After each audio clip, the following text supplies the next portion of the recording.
రైతు సోదరులకు స్వాగతం. ధాన్యం ధరలకి రెక్కలు వచ్చాయి. రైతుల చేతిలో పంట ఉన్నంత కాలం వాటి ధరల్లో కదలిక ఉండదు. ఎప్పుడైతే రైతు చేయి దాటి వ్యాపారస్తుడి చేతిలోకి ఆ పంట వెళ్తుందో ఆ ధరల వేగంగా పుంజుకుంటాయి. తాజాగా మొక్కజొన్న ధరల పరిస్థితి అదే ఉంది.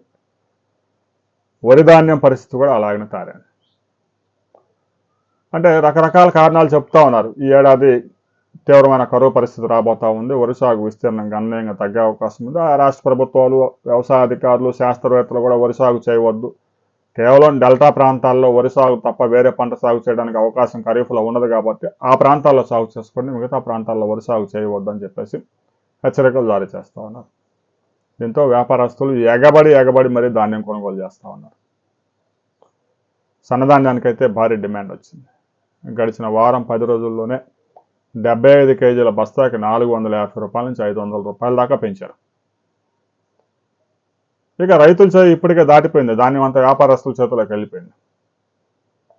ఎప్పుడైతే రైతుల చేతిలో నుంచి ధాన్యం దాటి వ్యాపారస్తులు మిల్లుకి చేరిందో వెంటనే మార్కెట్లో బియ్యం ధరలు కూడా కేజీకి 10 రూపాయలు పెంచేశారు.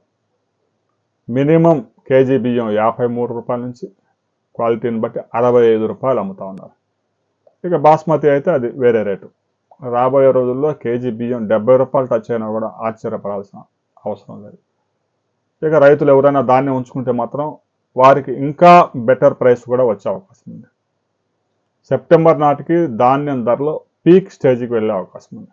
ఇక నవంబర్, డిసెంబర్ నుంచి మరలా కొత్త పంట వస్తుంది కాబట్టి రైతులు ఎవరైనా సన్నధాన్యం ఉంటే మంచి ధర ఇప్పటికే వచ్చింది. ఇంకా రాబోయే రోజుల్లో క్వింటాకి 500-600 రూపాయలు పైగా పెరిగే అవకాశం ఉంది అనే రిపోర్ట్స్ కూడా ఉన్నాయి. తుంగభద్రలో రబీలో వరి సాగు చేయలేదు. అక్కడి నుంచి కూడా కర్ణాటక నుంచి పెద్ద ఎత్తున వ్యాపారస్తులు తెలంగాణకు వచ్చి పెద్ద ఎత్తున కొనుగోలు చేసి తీసుకెళ్తా ఉన్నారు.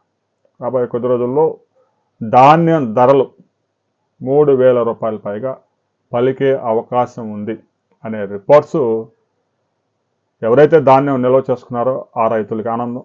ఇప్పటికే ధాన్యం పూర్తిగా అమ్ముకున్న రైతులకు మాత్రం నష్టం జరిగిపోయినట్లే. క్వింటాకు 1000 రూపాయల దాకా రైతులకు నష్టం జరిగినట్టే. రాబోయే రోజుల్లో వర్షాలు అనుకూలిస్తే ఈ ధాన్యం ధరలు కొంతవరకు స్టెబిలైజ్ అయ్యే అవకాశం ఉంది. లేదంటే కరువు కనుక ఇలాగ తీవ్రమైన పరిస్థితులు కనుక ఎల్నినో చూపిస్తే ధాన్యం ధరలు జీవితకాల గరిష్టం ఎన్నడూ లేని విధంగా ఎంతవరకు చూడని ధర ధాన్యానికి దక్కే అవకాశం ఉంది. మీ ప్రాంతంలో ధాన్యం ధర ఎలా ఉంది, ఏ వెరైటీ ఎంత కొనుగోలు చేస్తూ ఉన్నారు అనే విషయాన్ని ప్రతి రైతు కామెంట్ చేయండి.